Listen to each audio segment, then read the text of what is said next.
Mes chers amis, je suis très heureuse d'être ici. Je veux saluer les très nombreuses personnalités présentes dans les premiers rangs de cette salle. Je ne vais même pas citer tous les noms parce que j'y arriverai pas. Je veux dire un mot tout particulier aux élus du Val-de-Marne, aux maires de Nogent qui nous accueillent, à mes amis Christian Cambon, Laurent Lafont, Didier Doucet, Jean-Pierre Barnaud et Jean-Jacques Gégou. Je veux faire un petit signe amical à Yann Derling et à Chantal, qui seront aux côtés de Valérie pour faire, au fond de l'Île-de-France, la région pionnière en matière de lutte contre le changement climatique. Vous pouvez les applaudir, ils sont très bien tous les deux.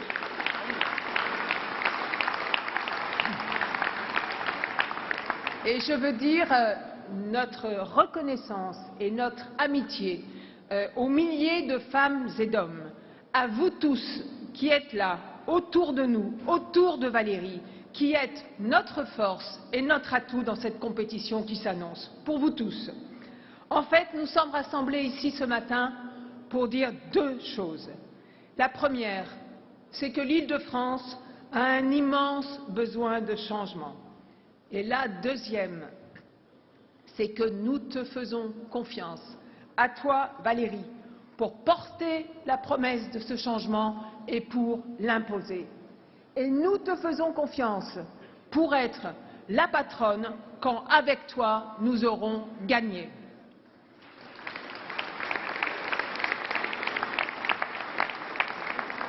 Nous vous devons beaucoup plus. C'est le slogan que tu as choisi pour ta campagne, Valérie. Eh bien, moi, je trouve qu'il sonne juste. Oui, nos concitoyens sont en droit d'attendre plus de leurs élus, d'attendre d'eux un comportement exemplaire, d'attendre d'eux efficacité et humanité, d'attendre d'eux que l'intérêt général passe avant les intérêts particuliers, d'attendre d'eux des solutions simples, concrètes, car aujourd'hui, vous le savez bien, vous le mesurez tous les jours, vous tous, les élus de terrain, c'est à vous qu'il revient souvent de prendre le relais d'un État dépassé, mal organisé, impécunieux, imprévoyant et incohérent trop souvent dans le temps. Et dans les temps de crise lourde auxquels nous sommes confrontés, nous, les citoyens de la première région de France, nous, dont la vie quotidienne dépend tellement des choix de l'administration régionale, nous, citoyens, dont la vie est si souvent gâchée par des choix mauvais ou insuffisants, eh bien, nous avons le droit d'espérer une région nouvelle pour une vie nouvelle. Et nous savons bien qu'il ne s'agit pas seulement de notre vie à nous, de notre vie de travail, de notre vie de famille, de nos transports, dans une région où le transport occupe le plus de temps de vie, de notre vie de travail, dans la région qui abrite le plus d'entreprises, de nos lycées et des organismes de recherche, dans la région qui dépend tellement de la formation et de l'économie de l'avenir. Il ne s'agit pas seulement de nous, car l'Île-de-France, ce n'est pas seulement un Français sur 5, c'est aussi un tiers de la production et de la richesse de notre pays tout entier. Et l'exigence, l'attente de changement que nous portons, c'est pour nous et c'est légitime et c'est important, mais c'est aussi une exigence et une attente de changement pour le bien de notre pays tout entier.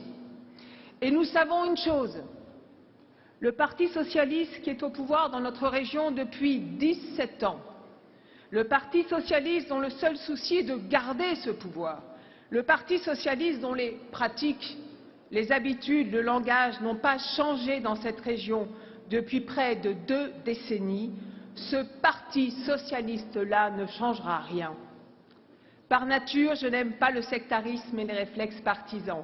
Par nature, je pense qu'il y a des personnalités intéressantes, quelquefois de tous les bords. Mais je sais une chose, le Parti socialiste dans son appareil, dans ses attitudes, dans ses archaïsmes, est inapte à porter le changement nécessaire.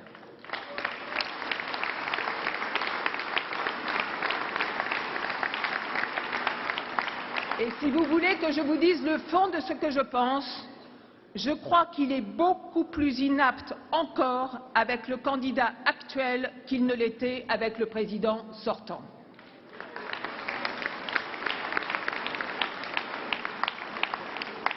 Mes chers amis, nous voulons un vrai changement pour notre grande région.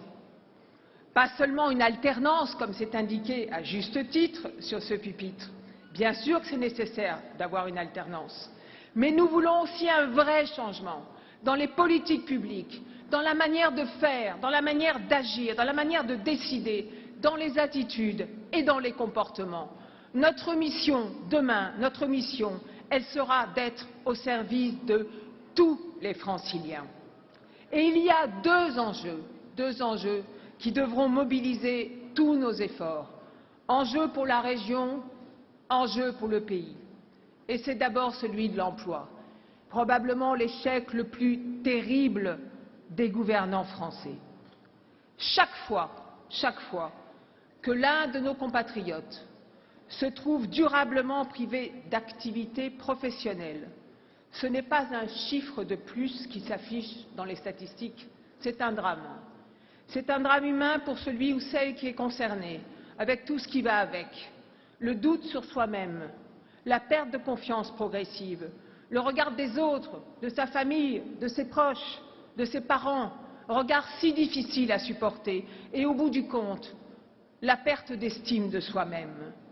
Et je veux vous le dire, mes chers amis, ce ne sont pas les aides, les allocations ou le traitement social du chômage qui font la dignité des femmes et des hommes. C'est l'emploi, c'est l'activité, c'est le travail qui fondent pour une immense partie la dignité des femmes et des hommes de ce pays.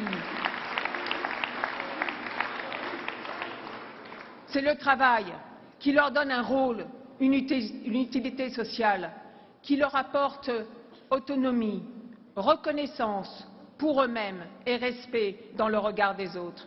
Et pour moi, c'est cela notre premier défi, c'est cela notre première exigence, car il n'y a pas de fatalité du chômage. Et il suffit de regarder autour de nous, dans les principaux pays européens, alors que nous sommes dans le même ensemble, que nous avons la même monnaie, dans ces autres pays européens, le chômage décroît partout et il décroît fortement. Et cela pour une raison simple. Tous ces pays qui nous entourent, ils ont fait les réformes nécessaires. Ils ont réformé leur État. Ils ont fait baisser la dépense publique. Ils ont réformé leur marché du travail.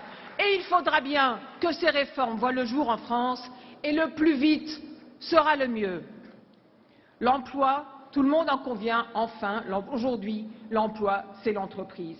Nous devons donc nous fixer un seul but, que l'Île-de-France devienne la région la plus favorable aux entreprises de taille moyenne, celle qui, en fait, assume l'essentiel de la création d'emplois. C'est à cela que nous devrons nous atteler en priorité.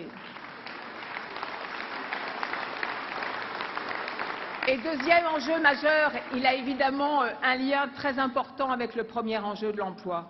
C'est celui de l'école, c'est celui de l'apprentissage, c'est celui de la formation tout au long de la vie. Il nous faudra reconstruire une école où tous les enfants de la République maîtriseront la lecture, l'écriture, et comprendront désormais le sens des mots, ce qui n'est pas le cas aujourd'hui. Je vous rappelle que 40% des élèves rentrent aujourd'hui au collège, rentrent aujourd'hui en sixième, sans maîtriser la lecture et l'écriture, des enfants qui seront perdus, évidemment, dans toutes les matières dans les années qui viennent et qu'on retrouvera durablement sortis du système éducatif, sans aucune validation et évidemment sur le bord du chemin. Alors il nous faudra, et je pense que la région a un rôle pour innover dans cette matière, il nous faudra repenser un collège qui ne soit pas uniforme, mais qui soit en capacité d'offrir des parcours différenciés, d'offrir des parcours adaptés, un collège qui soit ouvert sur la vie professionnelle et qui propose des chemins d'excellence à tous les élèves, dans tous les domaines, et pas seulement dans celui de l'enseignement général, pour que les jeunes de notre région ne se retrouvent plus au bord du chemin, sans qualification et sans perspective. Et cela, nous le devons vraiment à vous tous et à tous les enfants de l'Île-de-France. Valérie, tu as la légitimité, tu as la compétence, l'énergie et, c'est très important, les qualités humaines pour faire gagner notre région. Mais plus encore, parce que tu veux le meilleur pour tous ceux qui y vivent. Tu en as l'envie. Et ça, c'est un formidable moteur. Mes chers amis, je suis confiante. Nous allons construire ce changement tant attendu par les Franciliens et ce faisant, nous allons redonner espoir à des millions de nos concitoyens. Je vous remercie.